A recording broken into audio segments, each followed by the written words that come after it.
Now on a different matter. As we begin the first full week in December, there is much that the Senate must attend to before we reach the end of the year. First, Senate Democrats remain committed in taking up and passing President Biden's Build Back Better Act before Christmas.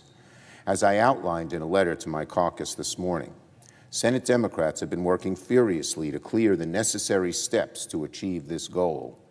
As we all know, the reconciliation process is not an easy one. The reason why this timeline is so important is because this legislation is about lowering costs for American families. As we enter the winter months, American families deserve a little extra help affording things like child care and pre-K. They need help lowering costs of things like prescription drugs and making health care more affordable.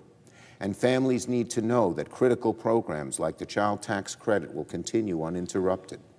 This program has already done immense good for millions upon millions of families. Build Back Better will make sure these benefits stay in place. For these reasons, we're going to continue the process until Build Back Better is signed into law. This is arduous work. It takes time, precision, and a lot of pieces moving together. It has taken months of communication, negotiation, countless late nights and weekend workdays to bring us to this point. I want to thank my colleagues, their staff, and the parliamentarian for dedicating the full measure of their attention and talent toward this endeavor. We are close, and we will keep going until the job is done. Other Senate priorities. As we continue working on Build Back Better, Democrats will simultaneously address other year priorities as well. First, we'll continue working as necessary to process President Biden's nominations, both to the federal bench and to serve in key posts within his administration. On that front today, we'll begin consideration of a terrific nominee, Jessica Rosenworcel, tapped by President Biden to serve as chair of the FCC. Ms. Rosenworcel has nearly a decade of experience already as an FCC commissioner and will soon be the first ever woman confirmed to serve as chair, breaking another glass ceiling in our government. She has been a fierce advocate for closing the digital divide, for protecting net neutrality, and when confirmed, Ms. Rosenworcel will oversee critical federal programs that help low-income Americans secure Internet access. There are other nominees to come this week.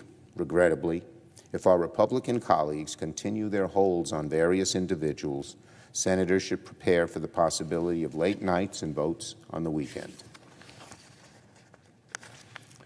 The President deserves to have his team, and we will spend whatever time we need to ensure his nominees are confirmed.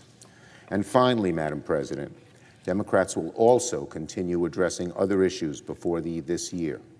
We will keep working on finding a path forward on voting rights legislation, and there are many intense discussions going on in that area.